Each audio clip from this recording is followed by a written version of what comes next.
Do you want to know exactly which quarterbacks and tight ends should be in your fantasy football lineup for Week 14?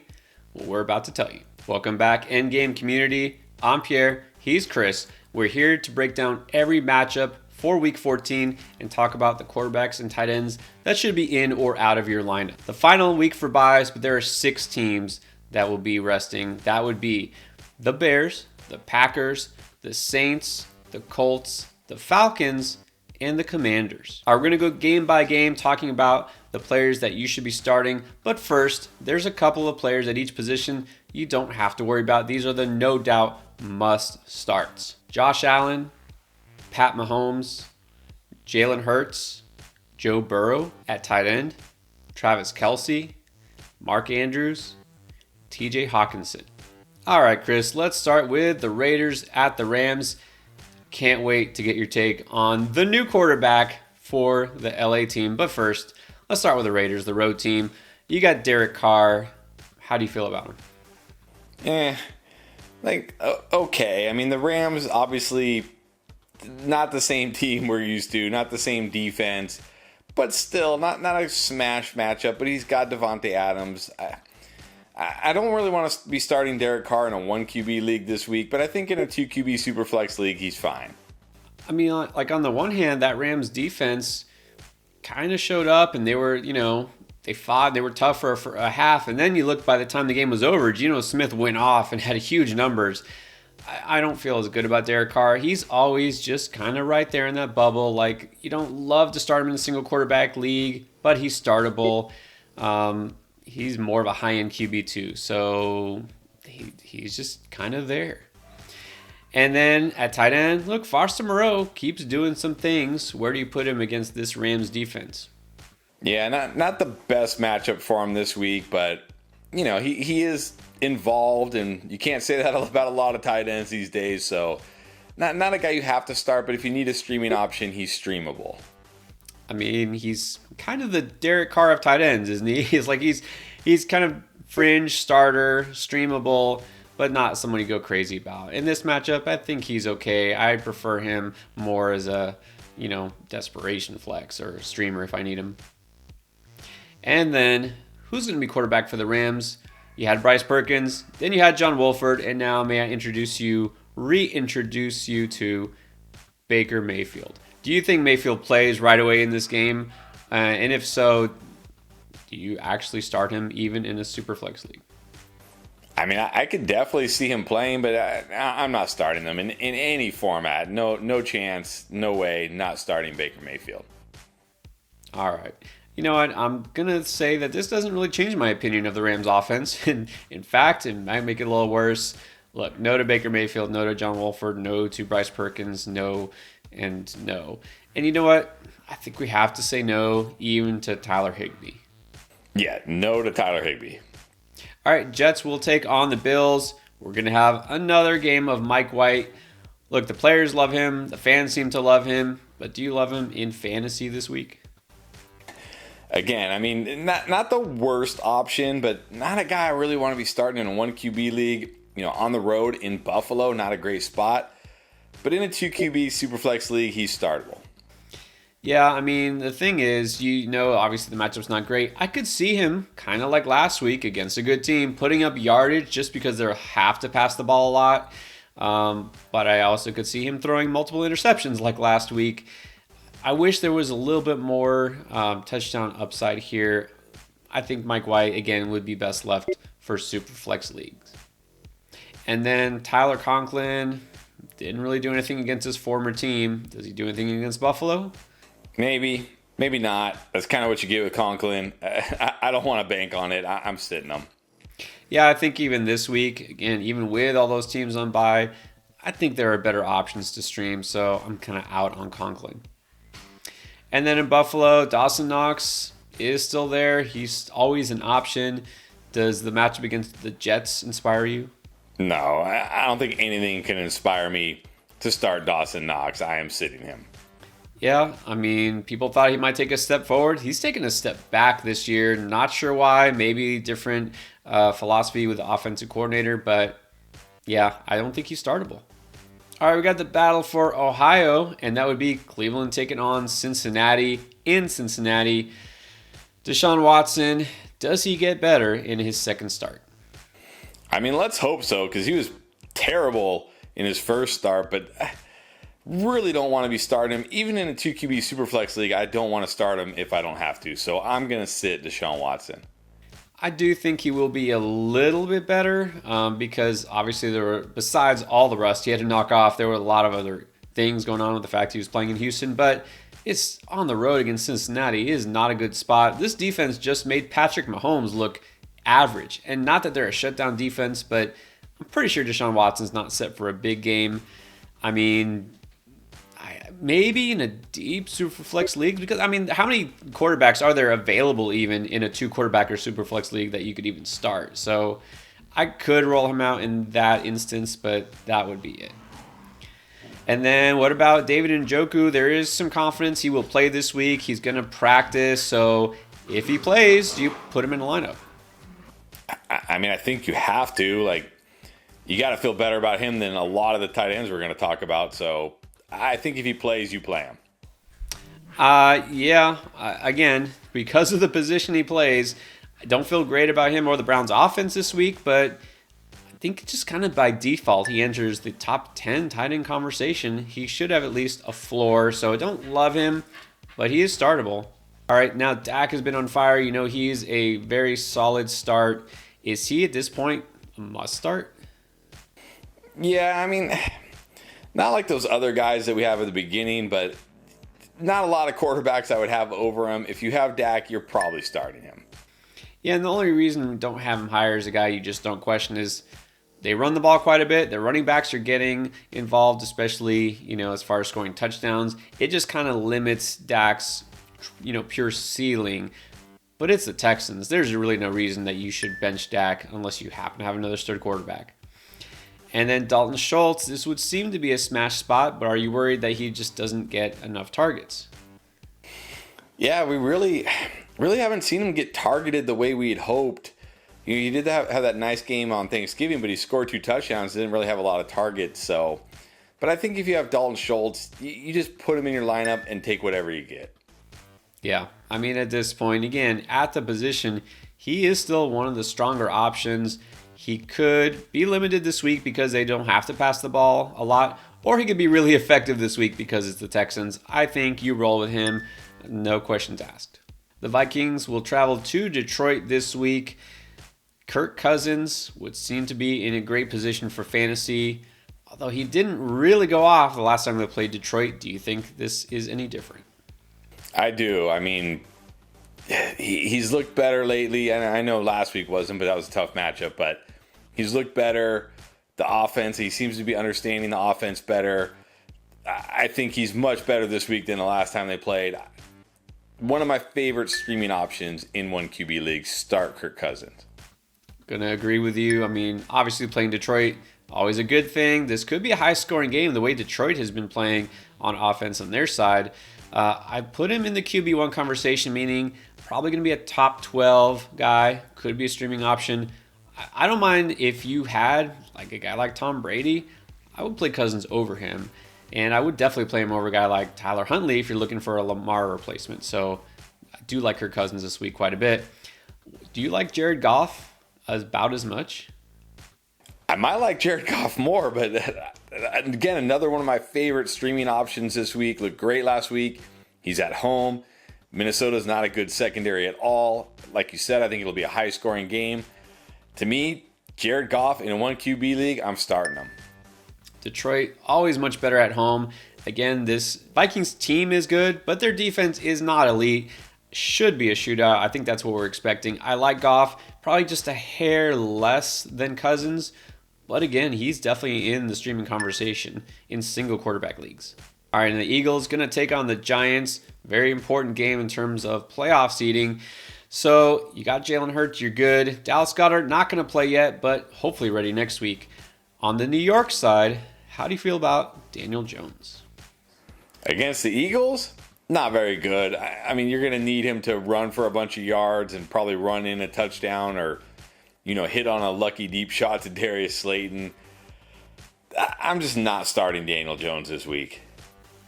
I really never have had interest in Daniel Jones. There was this 1 week, maybe, I think he was playing Houston or Detroit and happened to run for a lot of yardage.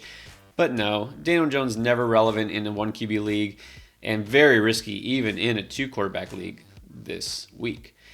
And then you got Daniel Bellinger at tight end. He's back. A little bit of involvement. Do you think he gets any more involved? Maybe, probably. Not enough for me to start him yet. Yeah. Again, with this matchup, not worth the risk. Among all the streaming options at tight end, you could do better. Another divisional showdown, the Ravens taking on the Steelers. Well, you know Lamar Jackson is hurt, and it's going to be Tyler Huntley at quarterback. How do you think he does at Pittsburgh? Probably not great, but at least one thing about Tyler Huntley is he'll use his legs. We saw that last year, so definitely not starting him in a 1 QB league. But I think, in a 2 QB superflex, he's okay. He does have the rushing upside that makes him at least viable in superflex, but I'm not feeling a good game. Pittsburgh defense has been getting better as they've been getting healthier, and Baltimore's offense just hasn't been great. I think this is okay for Mark Andrews, but I don't think it's very good if you have Huntley, if you need a replacement for Lamar. I already mentioned a couple guys I like better than Huntley. And in Pittsburgh, we got Kenny Pickett still. I mean, look, he's cutting down the turnovers, but he's not exactly beefing up the touchdowns and the yardage. I mean, where does he fall this week? Another quarterback I'm just not starting in any format. There's just no upside and really not even much of a floor. I'm not starting them. Yeah, that's exactly right. Playing more conservative, it's kind of helping them in real life. It's not helping your fantasy team. So, yeah, you really should be fading Pickett if at all possible. But Freiermuth, the Friar Goat, still has some fantasy viability. In fact, he looked really good last week, had that long reception, the run after the catch. Is he a guy who would be possibly top 10 tight end this week? Well, yeah, almost by default, but also should have finally had a touchdown last week, but Pickett missed him. But anyways, yeah, Freiermuth to me, another one of these guys like Schultz. You got him, you play him, and you take whatever you get. Yeah, exactly. If you got Freiermuth, at least you know you're getting a solid floor in PPR. So I think he's a solid start. Jaguars going to take on the Titans. Trevor Lawrence obviously let us down last week. Now against Tennessee, do you expect different results? I mean, you should, because Tennessee is so bad against the pass and so good against the run. But, man, what a letdown. But still, I think you can feel okay about him, even in 1 QB league. So, he was really good the 3 weeks prior to this, and the matchup is still good. So I think even in a 1 QB league, I'll give him another chance.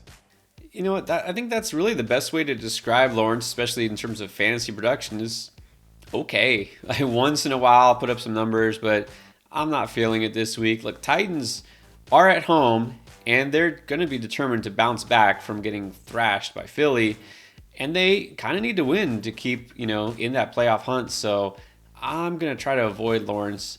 2 QB league, he's startable, just because there's not a lot of better options out there when you get that deep, but yeah, I'm not feeling a big week from Lawrence at all. And then what about Evan Engram? Did find the end zone last week. Any hope for him? Yeah, there's always hope. It's a good matchup. I think, again, Engram, another guy, like if you got him, if you picked him up last week, just put him back in your lineup, roll with him, take whatever you get. Yeah, at the very least, he has some involvement. He will get you something, not the highest upside ever, including this week, but he's kind of a, stream if you need kind of a guy. And then you got Ryan Tannehill going against the Jags. I worry that he might not have Treylon Burks, the top receiver, and maybe only really good receiver they have. So with or without Burks, where do you put Tannehill? With or without Burks, he's 2 QB superflex only for me, and that's only because the matchup is so good. I mean, obviously I'd prefer him with Burks, but I think the matchup is good enough even without Burks. He can do enough in a 2 QB in a superflex league.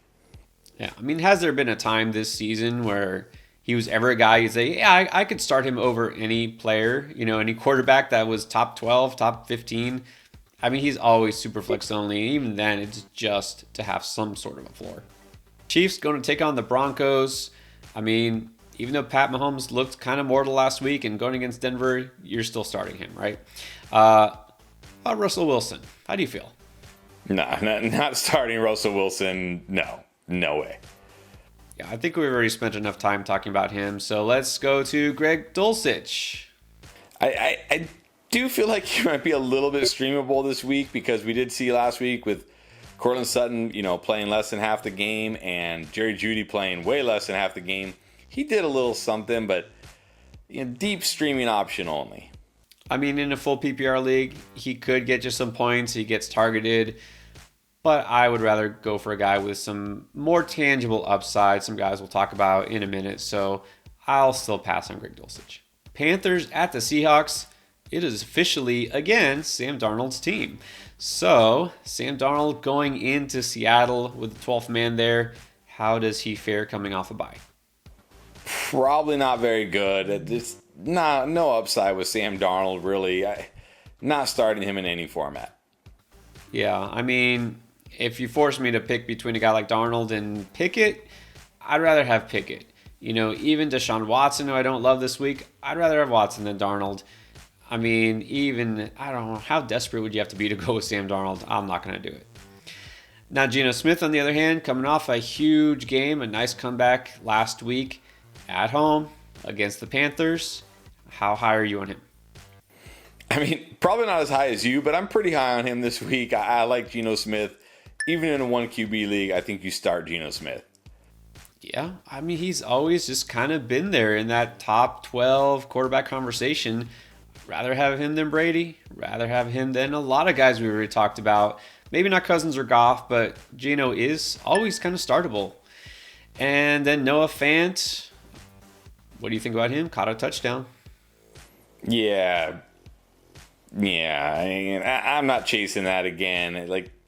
Not really heavily involved. It's Lockett and Metcalf mostly. So, yeah, I'm not chasing that. I'm not starting Noah Fant. Nah, you'd like to see more of a target share. Those receivers have been so good. Fant really doesn't need to do much. So, again, there's guys I prefer better. And it's not like the Panthers are terrible against tight ends or really passers in general. So, I would probably avoid Fant. All right, when the Bucs take on the Niners, it's going to be a battle of a couple of 7th round picks at quarterback. So let's start with Tom Brady, who for 95% of the game on Monday night looked terrible. Are you buying into the 5% at the end? Is that a spark? Or are you just basically thinking that maybe he's done? Yeah, I'm starting to think he's done. Definitely not starting Tom Brady in a 1 QB league, especially in this matchup. 2 QB Superflex only. And that game, New Orleans hasn't been great on defense. No Marshawn Lattimore. That was a home game. And they're usually better at home. And there was really no excuse. And now, going on the road to San Francisco with Boza ready to get all up in his grill, nah. Superflex, sure, but no way I'm starting him in a single quarterback league. And then Cade Otton is still kind of the guy there. Is he streamable? I mean, he did catch that touchdown, but again, it kind of feels like Noah Fant to me. Not a big target share here. I'm not chasing it. I'm not starting him. No, not just that Niners are good, but one of the toughest against tight ends all year. You can't start Otton this week. And now it's time to talk about Brock Purdy. Okay, so we got the replacement for Jimmy G. Didn't do too bad, got the win. Now he gets Tampa. What are you expecting? I expect not a lot. I mean, I expect him to be asked to get the ball in the hands of his playmakers, not really do too much. Even in 2 QB Superflex against Tampa Bay, I can't start him this week. Well, I will say he's not my least favorite option, and I think I've already expressed the guys I like less. I mean, obviously, you're not going to go crazy and think, because a lot of people say, well, he's the new Jimmy G. He could do what Jimmy G does. What did Jimmy G do for you? He was never really startable in a single quarterback league. So, I mean, in a super flex format, yeah, I think I could roll with him, but that's as high as I'll go. He's not even in my top 15 this week. Barely top 20, maybe. And then you might notice George Kittle is not a no doubt start anymore. A lot of people are worried about him. Some people are just ready to bench him. Are you? I mean, I'd have to have really good options, but I feel like Kittle's another one of these guys If you got him, you just put him in your lineup, take whatever you get. Look, people keep talking about his blocking, but he ran a route like on almost 100% of the snaps last week. He's not blocking. It's just he's got Brock Purdy now. So, yeah, don't love him as much, but I think if you got him, you start him, take what you get. I mean, sure, you do have to be a little worried, but not full-fledged panic. I mean, some people have asked, like, okay, Kittle or Schultz. That's a fair question. I think this week I would prefer Schultz, but other than that, unless you have one of those guys we mentioned at the top, those three, no doubt tight ends, I think you're still starting Kittle. All right, then the Sunday night game will be the Dolphins at the Chargers. Should be a good one. How do you think Tua does? Will he bounce back from probably his worst game of the season against San Francisco? I mean, he should. It's a good matchup. He should be able to throw on this defense. He's got horses. He's got playmakers. To a good start, even in 1 QB leagues. Yeah, and I mean, his fantasy numbers weren't really terrible last week. It was more about the real life performance because of those interceptions. But I think he's a top 10 quarterback this week. Maybe not on the higher end, but this is a good spot for him. I do think they bounce back. And then let's talk about Justin Herbert. Again, a guy who just hasn't really been putting up the big numbers you want to see despite the talent in that offense. Against the Dolphins, where do you put him? I think you still got to start him. I mean, he's obviously not a bona fide no-doubter. He's not like a top 5, but I still think if you got Justin Herbert, you're starting Justin Herbert. Yeah, again, I mean, there's so few quarterbacks you would say that are ahead of him. I could think of maybe 5, 6 guys this week. So pretty much if you have Justin Herbert, you're starting him. And then what about Gerald Everett? Been kind of inconsistent. Don't know if Mike Williams will play, and that kind of matters, but how do we treat Everett? Again, another guy, I feel like if you have him, you just got to put him in. I'm not sure if Miami, this season has been really bad against tight end, but then they were good against Kittle. But was that because of Miami or because of Brock Purdy? I'm not sure. But I think Everett, look at the tight ends we're talking about. Like, if you got Gerald Everett, I think you're starting him. I think he's a solid start. Again, kind of that lower end of the streaming options. But, I worry, especially if Mike Williams is back. There's so many mouths that they could feed there. Everett is viable. Just not my favorite streaming option this week. But you could start him if you need him. And then the week ends with the Patriots going to Arizona. So what does that mean for Mac Jones? I don't know, but he's never in my lineups, ever. Like, I just cannot get excited about Mac Jones. I'm not starting him. No, I mean, you kind of know what he is at this point. Like, once in a while, put up some yardage, but I don't know. That offense is just so inconsistent. I mean, he's always just kind of a fringe 2 QB starter if you really need him. Now, Hunter Henry, this is interesting because a guy that we haven't expected much, but he gets that Arizona defense, which is the worst against tight ends.